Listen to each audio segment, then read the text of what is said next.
آقایان، همیهنان گرامی، بینندگان و شنوندگان ارجمند، به همه شما درود میفرستم. من حسین فرجی هستم و برنامه ایران آزاد رو حضورتون تقدیم میکنم. هر بار که همیهنان گرامی بعد از انقلاب شکوهمند ملاها و روزخوانها مملکت ما با گرفتاری روبرو میشه، زلزله میاد، سیل میاد، کمبود مواد غذایی پیش میاد، رژیم دست به گافهای بزرگ میزنه در منطقه، در داخل. یکی به من گفتش که تو موقعی که صحبت میکنی میگی انقلاب شکوهمند روزخوانها و ملاها. من بدون اینکه وارد این بحث بشم همیهنان گرامی، چندین بار این موضوع رو گفتم و فکر میکنم تکرار این مسئله ما رو از اون هدف اصلی منحرف میکنه. باز میکشه منو تو بحثای دیگر که نمیخوام واردش بشم. اما چند بار به مناسبت سال روز قتل شادروان بختیار و به مناسبت‌های مختلف من در مورد این مسئله صحبت کردم و گفتم که ملاها و روزخوانها به دلیل استحکام تشکیلاتی که داشتن در گذشته، در رژیم گذشته، از هر حرکتی که در اون اواخر انجام شد بل گرفتن. 1400 سال هم زیج نشسته بودن. همون چیزی که بختیار گفت، شادروان بختیار گفت اینا قدرت رو میخوان. حالا اینا رسیدن به قدرت، یه عده آدمای بی اطلاع، ناآگاه، اراذل و اوباش که بازرگان در مصاحبه با اورگانا فالاچی در مورد شخص خمینی گفت ایشون خیال کرده اداره مملکت مثل یه حوزه علمیه است، 2 تا تشر به این میزنه و 2 تا تشر به اون میزنه و البته اینا رو بازرگان نگفت، من دارم میگم.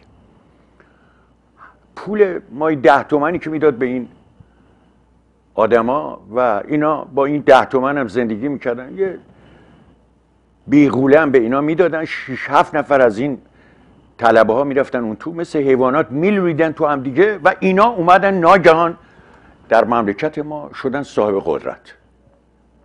حالا وقتی که مملکت در دست یه عده آدم ناآگاه، یه عده آدمایی که یکی از کاراشون این بود آمدن در تلویزیون ملی ایران، ما هزاران ساعت برنامه داشتیم همیهنان گرامی،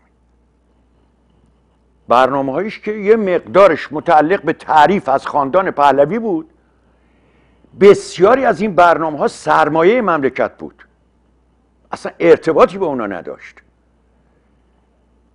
کنسرت های موسیقی اصیل ایرانی بود، نمیدونم مستندهایی بود که راجع به تاریخ ایران، مملکت ما، شهرهای مختلف ما. من خودم در زمانی که در بندرعباس بودم حدود 500-600 ساعت ما راجع به خلیج فارس و جزایر خلیج فارس و مناطق مختلف خلیج فارس فیلم تهیه کرده بودیم، به تهران فرستاده بودیم و در آرشیو نگهداری میشد.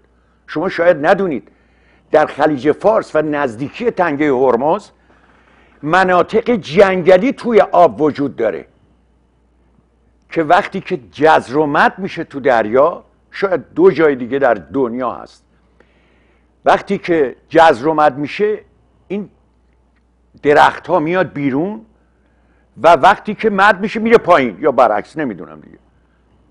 و به همین دلیل بسیاری، نه از کشتی های بزرگ، کشتی های کوچک وقتی که میخوان از جا برن ناخودهای محلی اونا رو راهنمایی میکنن، به اصطلاح میرانن.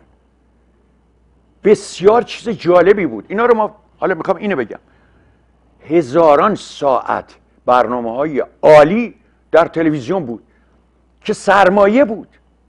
این آقایون اومدن گفتن که خب ما دستگاهایی داشتیم، چون ما ضبط الکترونیک داشتیم اون زمان به اسم امپکس، نوارهای امپکس، نوارهای کلوف بود مثل حالا نبود و اینا رو ضبط میکردن روی اینا و میرفتن نگه میداشتن در آرشیو تحت شرایط خیلی سختی. این آقایون اومدن یه دستگاه دیگه هم داشتیم برای اینی که این نوارها رو خالی کنن. این نوارهای گران قیمت رو میذاشتن روی این دستگاه، یه شاسی رو میزدن نوار چند میلیون تومانی رو خالیش میکردن. بعد میدونی چی میگفتن؟ در خاتمه گفتن که ما امسال مثلا فرض کنید 1 میلیون تومان نوار نخریدیم. میلیون ها تو شاید میلیاردها تومان اینا به سرمایه های مملکت ما ضرر زدن برای اینکه 1 میلیون تومان نوار الکتریکی نخرن، از این نوارهای امپکس نخرن. ببخشید وقتی که درک یه عده آدمی، بعد بچه های تلویزیون رفتن به قدسزاده گفتن آقا اینا سرمایه است، اینا رو نمیتونن بذارن روی دستگاه تق بزنن خالی بشه. قدسزاده دستور داد یک هیئت بررسی تشکیل بشه ببینن چه فیلمایی، چه نوارهایی باید پاک کنن، چه نوارهایی پاک نکنن. تو این فاصله بچه های تلویزیون، بچه ها که اون اول بودن، توانستن بسیاری از این نوارهایی رو که با ارزش بود، بسیار با ارزش بود، کپی بگیرن بدن بیرون. حالا اگه چیزایی میبینید مربوط به اونه. فیلم های مستند، تئاترهای بسیار جالب، نمیدونم معرفی شهرستان ها، معرفی آثار تاریخی ایران، اینا میلیاردها میارزید. و این اراذل و اوباش که بعدن اومدن در تلویزیون گفتن کاری نداره که، مثل گویندگی هاشون ما میایم همه این کارا رو خودمون میکنیم. نتیجه این شد که این تصویر پشم و شیشه رو از تلویزیون راه انداختن. هنوزم ادامه داره، میبینید در کل مملکت هم اینطوری بود. کار افتاده دست یه عده آدمایی که حالا این باند میاد 10 سال 15 سال مملکت رو به کثافت میکشه در اداره دستگاه ها، ادارات، وزارتخانه ها. اینا همچی که میاد یه خورده وارد بشه اینا رو به عنوان خائن بیرون میکنن تو خودشون دیگه تصفیه. یه عده آدمایی که حتی نمیتوانن یه مکتب خونه رو اداره کنن اینا رو میارن سر کار میذارن. نتیجه این بلبشو و کثافتیه که شما در مملکت ما میبینید. حالا مرغ گرون میشه، مله ها میان میگن خب وضع خطرناک شده دیگه، مرغ نیست.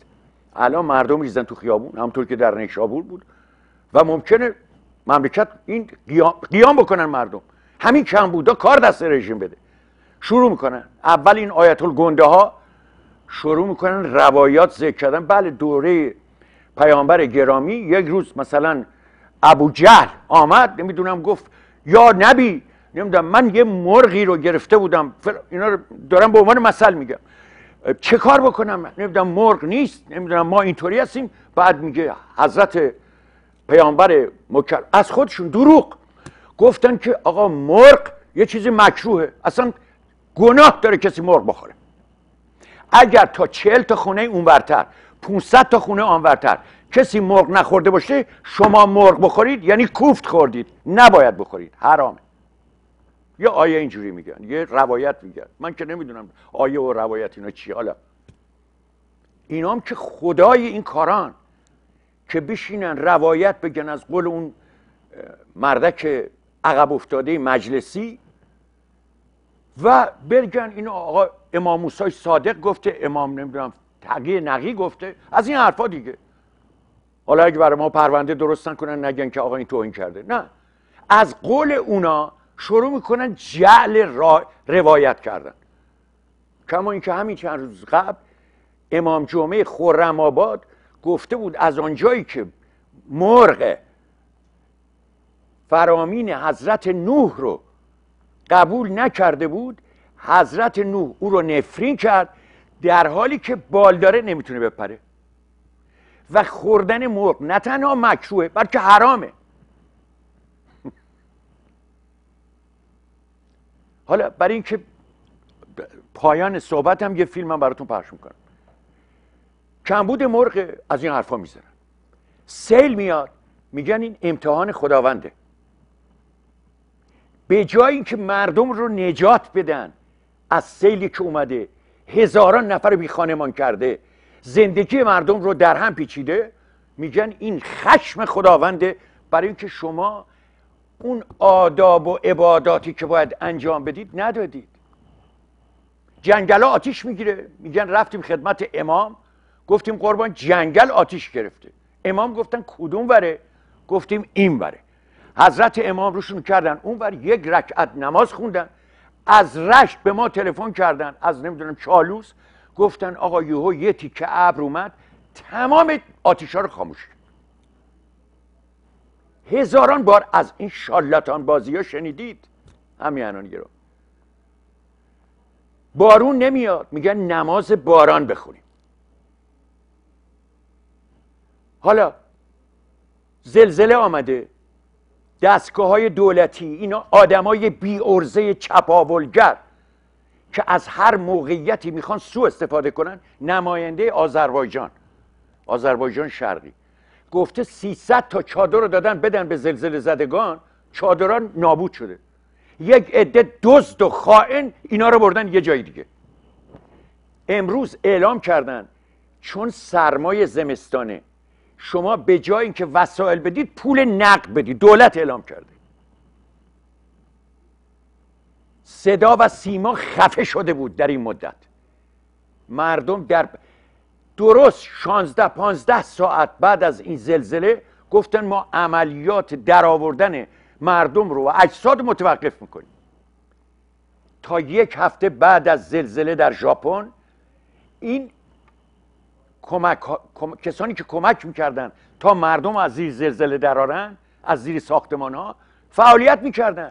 در ترکیه هم همینطور که شاید چند نفر زنده بودن و بودن چند نفر. همین امروز اعلام کردن یه پیرزنی رو از زیر آوار در آذربایجان آوردن بیرون و زنده بوده. اینا گفتن نه آقا دیگه تموم شد، بولدزر بذاریم و فلان بکنیم. این مردم بیچاره منطقه هستند که دارن هنوز به خاطر عزیزانشون فعالیت میکنن با بیل و کلنگ غیر علمی و این کار خطرناکه. نه تیکه های کوتاهی 130 دهکده اکثرشون بین 60 تا 90% ساختماناش خراب شده. حالا برای اینکه پی به رذالت اینا ببرید و دروغگویی اینا، یه فیلمی هست از یه مولایی که اومده تو تلویزیون جمهوری اسلامی و داره راجع به زلزله صحبت میکنه. شما برای اینکه به رذالت اینا پی ببرید، ببینید نه کمک میکنن به زلزله زده ها. کشورهای خارجی میگن ما میخوایم کمک کنیم، میگن ما احتیاج نداریم. چرا؟ برای اینکه مثل بم کثافتکاری ها اینا رو کردن. خبرنگاران خارجی هم اومدن. دولت آمریکا اعلام کرده همه کسانی که از آمریکا میخوان برای زلزله زدگان ایران کمک بفرستن شامل تحریم ها نمیشن، میتونن تا هر چقدر. دولت ترکیه اعلام آمادگی کرده، یه هیئت رو بلافاصله بدون هماهنگی با جمهوری اسلامی فرستاده. استاندار آذربایجان شرقی گفته ضمن تشکر از اونها اینها رو با وسایلشون برگردوندیم به ترکیه. قطر اعلام کرده ما یه هواپیما میفرستیم که تمام وسایل پزشکی توشه. گفتن قبول نمیکنیم. همه این کارا رو کردن برای اینکه مبادا پای خبرنگاران خارجی باز بشه و کثافت بی تشکیلاتی اینا رو کنه. این فیلم رو نگاه کنید. این ملا، این آخوند شالاتان دروغگو در تلویزیون جمهوری اسلامی چی میگه؟ افرادی که مصیبت میبینن یا امتحانی پیش میاد اینها عبرت هستن برای بقیه. ما با صدقه و با کارهای خیر این بلاها رو بیشتر دفع بکنیم و اینا امتحانهای الهیه. و عزیزانی که بستگانشون در این حادثه صدماتی دیدن به امید کمک دولت و دیگران نباشن. خودشون واقعا هر چقدر که در توان دارن از نظر معنوی و مادی کمک بکنن که مشکلات عزیزانی که ماندن حل بشه انشالله. و ما هم دعاگوشون هستیم و این زلزله ها واقعا یک یادآوری هم باید باشه برای زلزله بزرگ قیامت. میدونید یکی از سوره های قرآن به نام زلزاله. این زلزله ها تمام شدنیه و بیرون آمدن از قفس دنیا و بدن هست، ولی مهمترین موضوع زلزله قیامتی که انشالله هشدارهایی است که ما خودمون رو آماده کنیم برای اون زلزله بزرگ و خودمون رو بسازیم که انشالله اونجا برامون خطری تهدید نکنه انشالله. روزخوانی آقا رو شنیدید، براتون حالا چند گزارش دیگه میخونم. محمد باقر شریعتی، یکی از وکلای طویله مجلس، درباره میزان حقوق و مزایای نمایندگان مجلس گفت من نمیدونم این خداوند متعال این امتحانا رو چرا در مورد این آقایون انجام نمیده، فقط این امتحانا رو راجع به دهقانای نمیدونم فلک زده مملکت ما میکنه، یه زلزله میاد هزاران نفر میمیرن، چرا خداوند فقط با اونا باید امتحان بکنه؟ اینو گوش کنی. محمد باقر شریعتی، وکیل مجلس، درباره میزان حقوق و مزایای نمایندگان مجلس گفت حقوقی که برای نمایندگان مجلس در نظر گرفته شده 2,500,000 تومان است. به گزارش تابناک نماینده مردم بهبان افزود مبلغ 1,000,000 تومان هم، حالا میشه 3,5 میلیون، بابت هزینه‌های دفتر برای نمایندگان در نظر گرفته شده. گوش کنید. و با این حساب کل دریافتی که ماهیانه به نمایندگان مجلس پرداخت می شود 3,500,000 تومانه. تازه شروع شده. گوش کنید. شریعتی ادامه داد هیچ گونه مبلغ دیگری به عنوان اضافه کاری اینا برای نمایندگان پرداخت نمی شود آخه، و کل دریافت ماهانه همین مقدار است. اما وی همچنین درباره تسهیلات اعطای مجلس برای اتومبیل و مسکن نمایندگان گفت هیئت رئیسه اعلام کرده که نمایندگان می توانند صرفاً 140 میلیون تومان خانه رهن کنند و یا اینکه با ماهی 3 میلیون تومان آن را کرایه کنند. شد چقدر؟ شد 6.5 میلیون تومان. یا 140 میلیون تومان بلاعوض بگیرن خونه رهن کنن. ملاحظه کنید. حالا بازم باقیه. نماینده بهبان درباره شرایط پرداخت این مبلغ این پول نیز گفت البته به هیچ وجه این مبالغ به خود نمایندگان داده نمی شود، بلکه گفته شده که شما منزل را انتخاب کنید، هیئت رئیسه این کار را می کنند. آخه هیئت رئیسه رئیس اون طویله و نمایندگان باید یه چیزایی هم برن تو جیبشون دیگه. تمام فعالیت این اراذل و اوباش در اون طویله مجلس اینی که حقوق خودشونو ببرن بالا. هر بار که مجلس این طویله جدید تشکیل میشه اینا به فکر این هستن که بیشتر و بیشتر پول بخورن. بعد میگه نماینده بهبهان درباره شرایط این مبلغ پول نیز گفت البته به هیچ وجه این مبالغ فلان. حالا گفته وی با بیان اینکه این مبلغ با در نظر گرفتن اجاره بها در تهران و میهمانانی که از شهرستان ها داریم، حاج خانم که باید بره خرید بکنه، فک فامیلاش بیان، آقایونی که باید برن مسافرت، حالا اینجا رو گوش کنید، پاسخگوی دخل و خرج ما نیست. گفت در همین خیابان ایران که نزدیک مجلس هم هست نمی شود با این 3.5 میلیون تومان خانه گرفت. یعنی 6.5 نه 3.5. شریعتی همچنین با اشاره به ماجرای اتومبیل های نمایندگان گفت 2 نوع اتومبیل پژو پارس و GLX را برای انتخاب نمایندگان ارائه کردند که هر کس میتواند یکی از آنها را به مدت 4 سال بردارد. البته اتومبیل تحویل گرفته شده باید پس از پایان دوره نمایندگی به مجلس بازگردانده. خودتونین آقایون، شما خودتونین این حرفا رو میزنید، شما اون پشتا کارایی میکنید که حالا میدونید ایشون چی گفته. این نماینده مجلس با انتقاد از شرایط پدید آمده در زمینه تسهیلات اعطایی به نمایندگان گفت متاسفانه در دوره کنونی در این زمینه در بدترین شرایط هستیم و حتی اختیارات کافی به نمایندگان درباره انتخاب خانه و بقیه هم داده نشده. وی در ادامه یادآور شد میگه که ما برای نماینده شدن میلیون ها و میلیاردها تومان خرج کردیم. آخه چجوری وقتی که ما اینقدر خرج کردیم با این پول میتونیم اون خرجا رو قرضامون رو بپردازیم؟ میفهمید همیهنان گرامی؟ ببینید این رفقا خیال کردن در یک خانه گسترده‌ای تو مملکت به وجود اومده که اینا بشینن چپاول کنن و بخورن. این یه نمونه. یکی دیگه از اینا نماینده اصولگرای مجلس نهم تشدید تحریم‌های ضد ایرانی را خطای استراتژیک آمریکا خواند و گفت این تحریم ها واکنشی به تئوری اقتصاد مقاومتی رهبر معظم انقلاب است و گفته این که مرغ تموم میشه، نمیدونم مشکلات غذایی پیش میاد، خار و بار کم، اینا همش سیاست های آمریکا و صهیونیست هست. همین گرامی، ما با یک عده شارلاتان، دروغگو، چپاولگر و اراذل اوباش طرفیم. من داشتم دیروز خبری رو میگفتم، دیشب در برنامه عده زیادی از مردم اسرائیل آمدن در روز یکشنبه تظاهرات کردن بر علیه جنگ. میدونید چرا؟ گفتن این آقای نتانیاهو و آقای ایهود باراک دارن به آقای اولمرت نخست وزیر سابق اسرائیل هم گفته این حادثه سازی خطرناکه، این اصلا لزومی نداره ما جنگ را بندازیم. اما من این ور میبینم هیچ فعالیتی نیست. همیانانی خیلی کسا هستن اینجا هی آرزو میکنن ای خدا این آمریکایی‌ها حمله کنن. آقا اینا برن، به خود من میگن آقا اگه کسی حمله نکنه اینا که میمونن. اما آقایون من اینو بگم بهتون، اگر جنگی پیش بیاد اولا تمام دستاوردهای 100 سال گذشته میان ما نابود میشه، بعدم آخوندا نه تنها نمیرن، محکمتر میشینن، محکمتر. آرزوی اینا یه جنگه، همونطور که خمینی گفت جنگ نعمت بود برای ما. راست میگفت.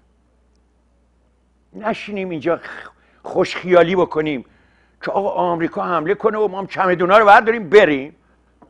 نخیر، اینطوری نیست. و یا شاید دوباره چمدونا رو پر کنیم بیاد. اینطوری نیست. اینطوری نیست. مملکت نابودتر میشه و خطر تجزیه مملکت ما زیادتره. برای ملاها و آخونده که مشکل نیست که ریشا رو میزنن، از اون ورمو میذارن در میرن. هستش، خیلی جا هست که در برن. با این پولای افسانه‌ای که برداشتن مطمئن باشید 80% فرار میکنن. این بیچاره بدبختایی که اونجا یه نونی پهشون پرتاب اینا میمونن، بعد انتقام کشی مردم، بعد خطر تجزیه. مملکتی که 32 سال آزگاره و قبلش هم، حالا در تمام طول تاریخ مملکت ما این آزادی وجود نداشته که مردم بتونن حرفاشونو بزنن.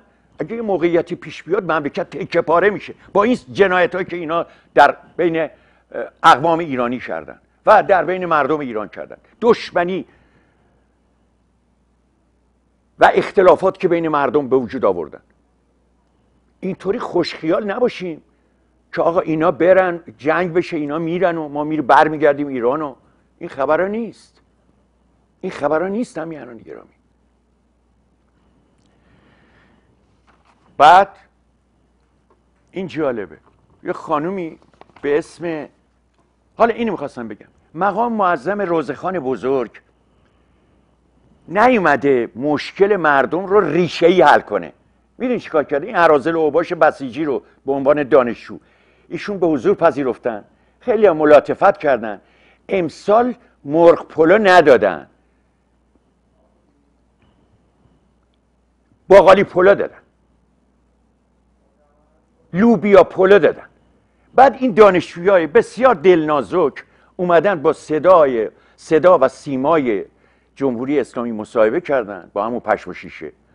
گفتن ای کاش این دولت مردان، یعنی همین اراذل اوباش، از مقام معظم رهبری یاد میگرفتن، ساده زیستی رو.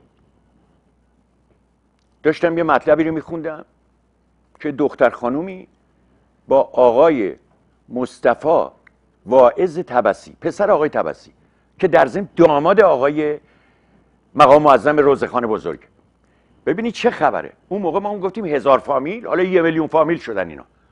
آقای واعظ طبسی یه پسرش دختر آقای خامنه ای گرفته، یه دختر آقای واعظ طبسی زن پسر آقا مصطفی خامنه ای شده. ببینید چه جوری تو هم دیگه خوردن. بعد نوشته میلیاردها دلار، تومن نه، ثروت افسانه‌ای آقا امام رضاست که از این 20% میرسه به تولیت. خب شما توقع دارید این آقایی که یک وعده غذا فقط میخوره، آقای دکتر حداد عادل میفرمایند که عروسی دختر من بود با آقا مجتبی، آقا نیامدن. بعد من رفتم خدمت آقا، گفتم خب آقا شام چی دارین؟ آقا گفتن هیچی آقای دکتر، ما شام نداریم. ما رفتیم از این پاسدارا پرسیدیم آقا چیزی دارین؟ گفتن که خورده نون داریم. من و آقا نشستیم شب عروسی آقا مجتبی و دختر من، نون خالی خوردیم. آخه آدم جیگرش آتش میگیره. این مقام معظم رهبری چقدر به خودشون صدمه میزنن. 1,500,000,000 تومان مقام محترم واعظ، پسر آقای واعظ طبسی، اون یکی پسرش ناصر یادتونه شرکت مکاسب دزدی کرد، حالا راجع به اون بعداً صحبت، دادن به یه خانومی به اسم سحر ریحانی. مثل که همچین یه خود سر صورت خوبی داشته این خانم، تو چند تا فیلم فارسی بازی کرده. من نمیخوام وارد مسائل شخصی بشم، ولی بی‌دلیل که آخه اینطوری نی. میگه من رفتم آقای مصطفی واعظ طبسی اومدن به من گفتن دختر جان شما که در نمیدونم یکی از این المپیادها اول شده اینا و هنرپیشه هم هستی، چه آرزویی داری؟ گفتم که حاج آقا پولدار بشم. گفتن مثلا چه جوری، چه هنری داری؟ گفتم فیلم، سینما اینا. گفتن خب من 1,500,000,000 میدم به شما یک فیلم راجع به آقا امام رضا تهیه کنید. و من رفتم این کارو کردم. این داستان سر دراز داره، دلم میخواست من فرصت داشتم براتون میخوندم. من میانون گرم. من امروز در برنامه برای اولین بار گفتگو میکنم با آقای دکتر گوهری. ببخشید آقای علوی، من یه 2 دفعه تا حالا از آقای دکتر علوی معذرت خواستم. من یه دوستی دارم گوهری، این دائم اسمش با آقای علوی قاطی میکنم. 1-2 دفعه هم خجالت زده شدم، معذرت خواستم از آقای علوی، ولی با وجود این باز افتاد تو کلم. آقای دکتر علوی، اگه من بعضی وقتا بی‌ادبی کردم و گفتم دکتر گوهری، منو میبخشید، منو فوری تصحیح کنید. البته من قد بیهوش نیستم، ولی بعضی وقتا یه خورده حالت خنگی پیدا میکنم. بله، گفتگو میکنم با آقای دکتر علوی. ایشون برای اولین بار با من در این برنامه همکاری میکنن و امیدوارم که این همکاری ادامه پیدا کنه. آقای دکتر علوی عزیز، من در ابتدا خواهش میکنم خودتون راجع به خودتون یه مقداری کمی صحبت بکنید تا همیهنان ما، بینندگان و شنوندگان برنامه من، متوجه بشن با چه شخصیتی طرف هستن و اون شخصیت که صحبت میکنه تحصیلاتش چیه و الان در کجاست و صحبتمون رو بعداً من با شما ادامه خواهم داد. با درود به همیهنان گرامی و آقای فرجی عزیز، بدون تردید این دوست شما آقای گوهری باید گوهری باشه. این دلیل هستش که مرتب نام ایشون به خاطر شما میاد. به هر جهت من در معرفی خودم چیز زیادی ندارم بگم. من یک کنشگر حقوق بشر هستم و در زمینه مسائل تاریخ و سیاست پژوهش میکنم. مقیم تگزاس هستم و بسیار خوشنود هستم که امروز در خدمت شما هستم. تنها دلنگرانی من مسئله وطن هست و بر این اساس هستش که پایه های فکری خودم و پایه های نوشته های خودم رو جلو میبرم. نوشته های من در سایت مختلف درج پیدا میکنه و در خدمت شما هستم. خب آقای دکتر علوی عزیز، شروع میکنیم از مسئله که الان موضوع روزه، زلزله. نظرتون راجع به این مسئله میخوام. آیا واقعا این اتفاقاتی که تو مملکت ما میفته، این عدم مدیریت، یه چیزی حدود 360 نفر گفتن تا به حال کشته شدن، 330 نفر چقدر. بسیاری از این دهات ما همطور که شنیدید نابود شده. 130 ده، بعضی از این دهات حتی اصلا محو شده.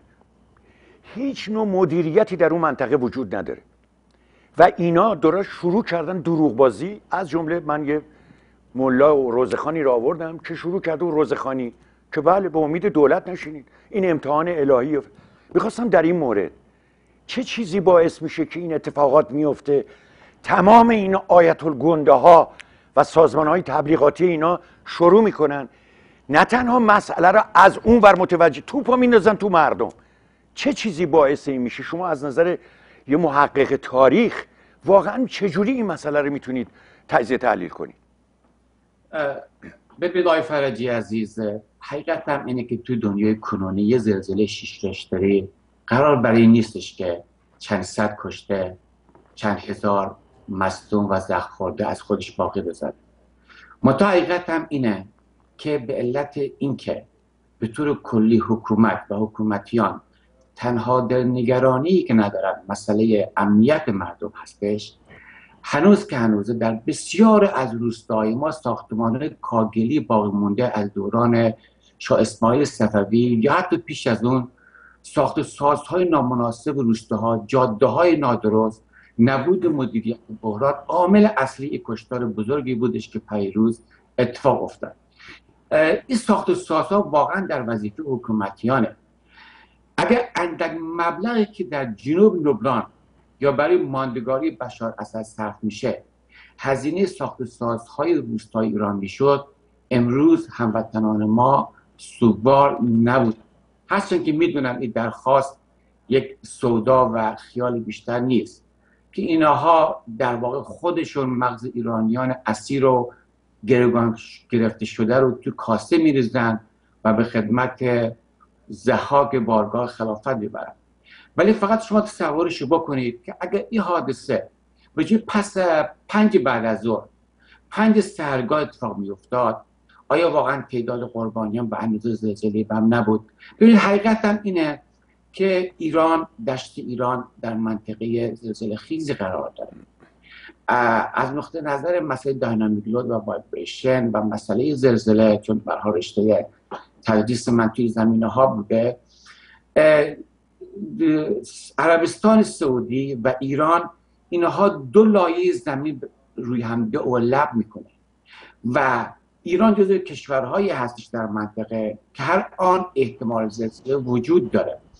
ما توی زمینه مسئله مهندسی کاری که میکنیم برای یک سری مناطق یک ضریب اطمینانی در نظر میگیریم وقتی مسئله طراحی پیش میاد. مثلا به عنوان نمونه ضریب اطمینان زلزله در شمال کالیفرنیا بالاتر تا تگزاس هستش و در ایران نه تنها به این مسئله توجه نمیشه، نه تنها شهرداری ها به این مسئله نگرشی ندارن، بلکه هنوز هستش ساختمان هایی که در بسیار از روستاهای ما قرار داره مال صدها سال پیش هستش. و از اون قضیه وقتی چی حادثه‌ای پیش میاد، به عوض اینکه رسانه‌های ایران با سرعت و شدت این مسئله رو در بین ایرانیان پخش کنند که نهادهای مردمی راه بیفته و به یاری مردم برسن، صدا و سیمای حکومتیان که درگیر شب قدر و احیا بودن و مراسم شهادت علی بن ابی طالب که تو 14 قرن پیش کشته شده بود به نمایش می‌داشتن و کاگل به سر می‌ریختن و فرصت نداشتن که گزارش از زلزله زدگان ارائه بدن. کیهان بیک مقام معظم هم که گرفتار مسئله محور مقاومت سوریه، حزب الله و ایران بود و حتی یک نیم اشاره بی هم نکردن. هموطنای ما از طریق رسانه‌های دیگه از هم آگاه شدن. روزنامه کیهان شما اگر ملاحظه بکنید تا دیروز این خبر رو درج نکرده بود. آقای احمدی نژاد هم که از راهی عربستان سعودی میشه با 5 وزیر و چندین معاون و یک گروه از خانواده‌های اینها که در اجلاس سازمان همکاری اسلامی شرکت بکنه و در واقع از منافع سوریه و از ماندن بشار حمایت بکنه. 55 کشور اسلامی در این اجلاس شرکت کرده بودند، سوریه رو راه نداده بودند و به هر حال این مسئله ایشون به عنوان رئیس دولت به علت اینکه اصولا اینا چیزی رو به نام انسان بهش باورمند نیستن، چیزی رو به نام امنیت انسان بهش باورمند نیستن.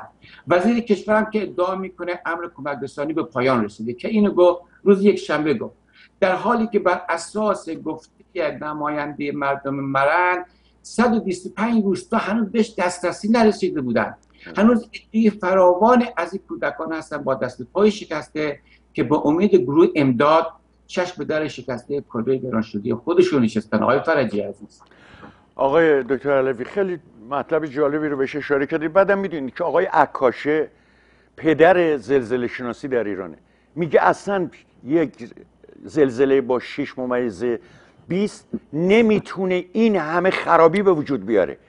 ولی از اونجایی که همونطور که شما به درستی اشاره کردید اکثر این ساختمان‌ها مربوط به 2 قرن گذشته است و متاسفانه دولت در این مورد اقدام. بعد آقای عکاشه این چیز رو میده، این هشدار رو میده که من به احتمال خیلی قوی میدونم دنباله این زلزله ها ممکنه به تهران کشیده بشه و من بارها تذکر دادم اگر در تهران حتی با 6.2% ریشتر زلزله حادث بشه بین 2 میلیون تا 2.5 میلیون نفر کشته میشن و مطابق همین آمارم زخمی میشن و اون موقع این یک فاجعه بزرگ جهانی خواهد بود. حالا من میدونم آقای دکتر علوی عزیز شما فعال حقوق بشر هستید. من دلم میخواد حالا بیام روی قسمت دیگه از سوالات من و همواره مقالاتتون رو دیدم، نمیدونم فعالیت‌های شما رو شاهد بودم از دور. این چند روز مصادفه با سالگرد کشتار سال 67 که شما در این مورد چندین مقاله نوشتید، فعالیت کردید و همچنان این فعالیتاتون ادامه داره. سوال اولم اینه که آیا در این ارتباط شما در کنفرانس لندن شرکت داشتید؟ خیر نبودید. حالا برگردیم راجع به کشتارهای سال 67. بسیاری از اون جانیانی که در کشتارهای سال 67 در این رژیم شرکت داشتن الان در مقامات عالی این مملکتن. آقای رازینی، آقای رئیسی، آقای محمدی، نمیدونم این رئیس دادستان، ببخشید رئیس کل بازرسی محمد مصطفی پور محمدی و خیلی از اینهای دیگه. شما میشه راجع به کشتار سال 67 یه شمایی رو بفرمایید که همیهنان ما بدونن که نظر شما راجع به موضوع چیه؟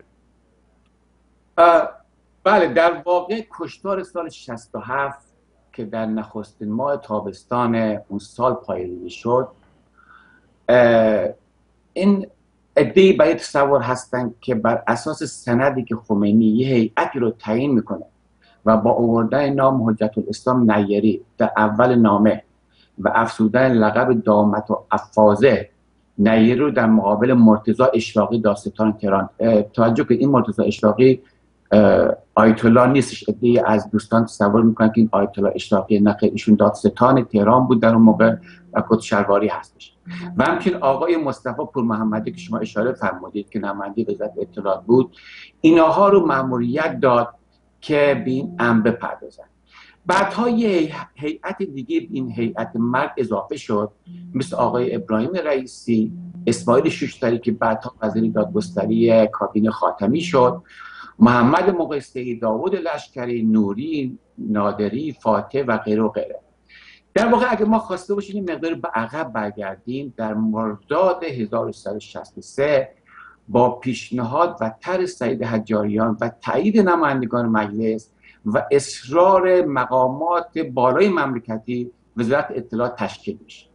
توی فاصله سالهای 60 تا 68 که آقای موسوی نخست وزیر بود و آقای رئیس شهری اولین وزیر اطلاعات بود، یه سری جریانات راست افراطی مثل آقای توکلی، غفوری فرد، مرتضی نبوی، ناطق نوری، عسکر اولادی، رئیس شهری، پرورش و غیره بودن.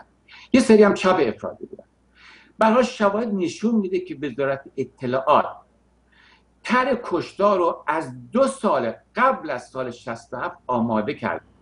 یعنی در اواخر سال 65 وجود تعداد فراوان زندانی سیاسی تو زندان‌های حکومت اسلامی یه مشکل شده بود. حکومتیان برای باور بودن که کلیه نیروی اپوزیسیون دیگه سرکوب شدن، مقاومت دیگه شکسته شده و با قدرت بسیار بر همگان مسلطن. جنگ ایران و عراق می شرایط بسیار فرسوده‌ای در سال 65 یعنی 2 سال قبل از کشتار شروع شده بود. خمینی رهبر بود، یک رهبر کارزماتیک بود. هاشمی رفسنجانی که رئیس مجلس بود طراح رفع بحران‌های نظام بود. آقای خامنه‌ای هم که اون موقع رئیس جمهور بود. بنابراین با ارزیابی از رویات، مواضع و برخورد زندانیان سیاسی تنها آلترناتیو موجود از بین بردن فیزیکی زندانیان سیاسی بود. وزارت اطلاعات تدارکات لازمه رو آماده کرده بود.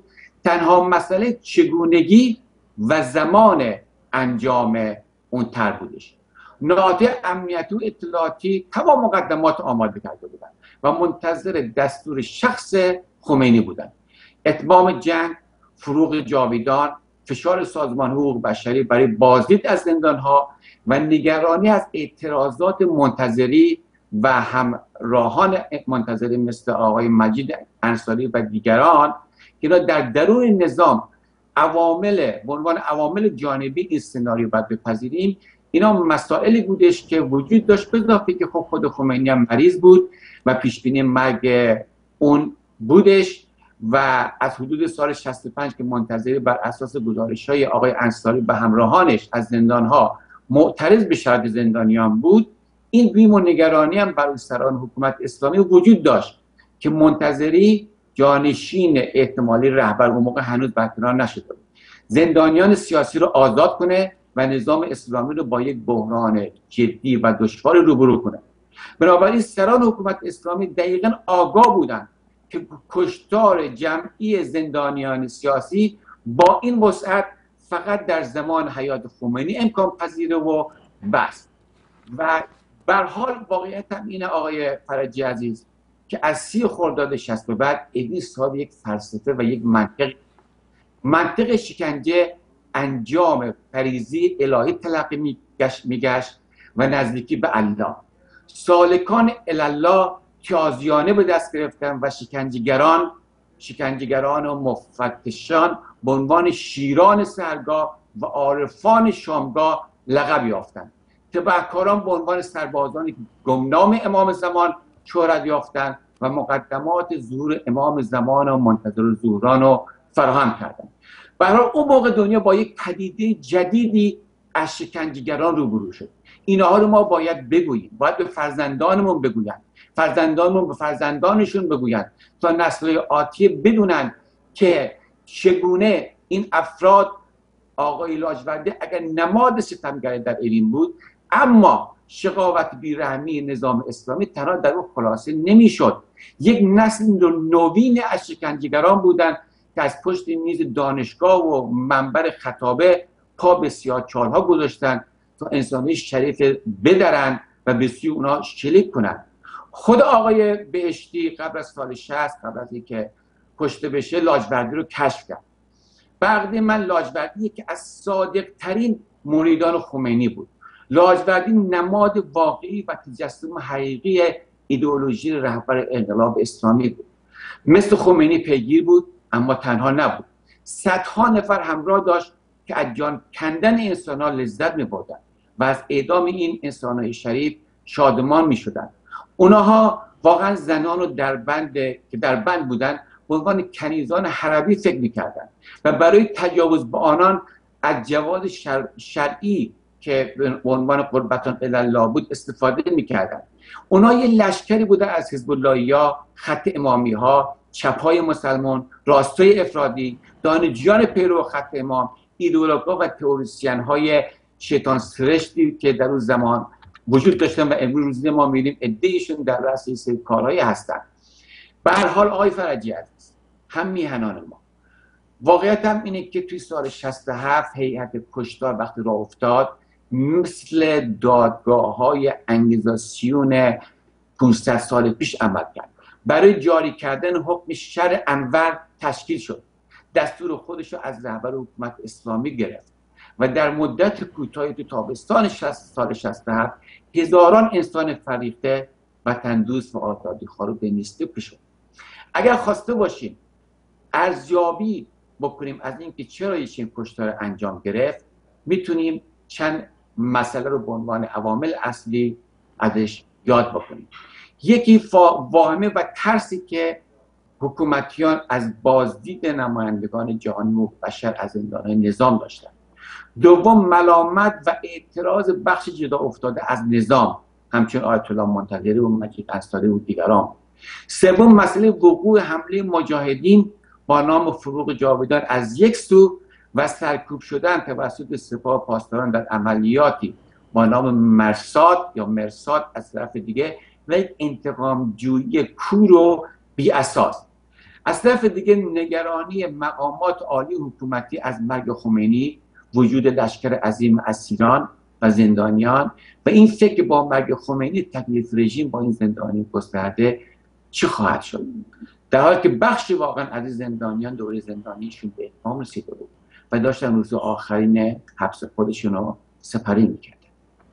آقای دکتر علوی عزیز، حالا ما بیشتر از 3 دقیقه دیگه فرصت نداریم. من سوال بعدیم از شما اینه که آیا امکان داره دوباره رژیم دست به این جنایت ددمنشانه بزنه؟ یک. و دوم از اون، در خارج از کشور همونطور که من شاهد فعالیت‌های شما هستم، آیا چجوری میشه راجع به کشتار سال 67 و این نوع کشتارهایی که از همون ابتدای رژیم و به وسیله این نمیدونم خود همین اصلاحاتچی‌ها که شما بهش اشاره کردید، اینا هم در این جنایت دست داشتن، حالا سکوت کردن، بسیارشون در به وجود اومدن این دستگاه‌های امنیتی و سرکوب سهم عمده داشتن و الان همه آزادیخواه شدن. چگونه میشه اینا رو برای در خارج از کشور تبلیغ کرد، راجع بهش صحبت کرد و افکار عمومی جهان رو متوجه این جنایات کرد که در سال 67 و قبل از اون انجام شده و امکان داره باز هم ادامه پیدا کنه؟ ببینید، سالها قبل در لندن یک دادگاهی بود به نام دادگاه راسل که به شکل که به شکل نمادین جنایت‌های آمریکا رو در ویتنام در ویتنام مطرح کردن، افشا کردن. امروز و همچنین میدونید که در اروپا یک چنین دادگاهی برگزار شد، به طوری که وقتی که شاهدینی که از زندان آزاد شده بودن و می اومدن و این صحنه ها رو توضیح میدادن و وقتی که ترجمه میشد، نمایندگان سازمان حقوق بشر اینا در حال گریستن بودن. جنایاتی که این حکومت در فاصله سالهای 60 و 67 و بعد از اون انجام داد، چیزی هستش که در تاریخ باید ماندگار بشه، باید ثبت بشه. همونطوری که عرض کردم، باید ما برای فرزندان خودمون بگوییم و فرزندان ما برای آیندگان بگویند. باید جهانیان بدانند که این حکومت با مردم ما چه کردن و اینکه آیا احتمال هست که بکنن یا نکنن. ببینید، اصولا این حکومتی هستش که انسانها رو به دو قسمت تقسیم میکنه. انسانهایی که در وجود ولایت ذوب شدن و اینا رو به عنوان شهروندان درجه یک ازشون اسم میبره و تمام حق و حقوق بهشون میده، و دیگرانی که از جمعیت 70 چند میلیونی تشکیل میشه و اینا در درون اون میدانگاه جا پیدا نمیکنن و اینا به عنوان شهروندان درجه دو یا کافران یا نامسلمانان ازشون نام برده میشه و اینا مستحق و سزاوار هر نوع آزار و ایذای از طرف حکومتیان هستند. مگر همین 3 سال پیش در خیزش 88 ما شاهد تجاوز به جوانان نبودیم در درون زندان ها؟ جوانانی که فقط به خاطر رأی من کجاست برخواسته بودن؟ بله، با باور من تا این حکومت برقرار باشه، احتمال جنایت سال 67 و تکرار آن متاسفانه و شوربختانه باز هم خواهد بود. این هستش که تنها راه موجود گذار از این حکومت. آقای دکتر علوی عزیز، من خواهش میکنم از شما که اگر امکان داره شماره تلفنی یا سایتی یا ایمیلی در اختیار همیهنان ما قرار بدید تا اینا بتونن با شما تماس بگیرن و من امیدوار هستم که در برنامه‌های آینده باز خدمت شما تلفن بزنم و این ارتباط رو و این نوع گفتگوها رو ادامه بدیم. شما میتونید الان شماره تلفنی یا ایمیلی در اختیار همیهنان ما، بینندگان و شنوندگان ما قرار بدید؟ بله، وبسایت من هست www.reza-alavi.com و ایمیل منم هست rezaalavi@yahoo.com.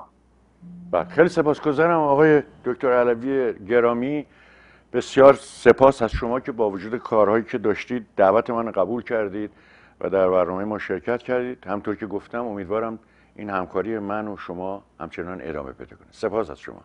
سپاسگزارم. هنگامتون خوش. شما هم در کاراتون پیروز و کامیاب باشید. قربان شما. خب همیهنان گرامی، به همینجا برنامه من به پایان رسید. سپاسگزار از اینکه به برنامه من توجه کردید. تا برنامه آینده، خدا نگهدار. زنده باد آزادی، پاینده ایران.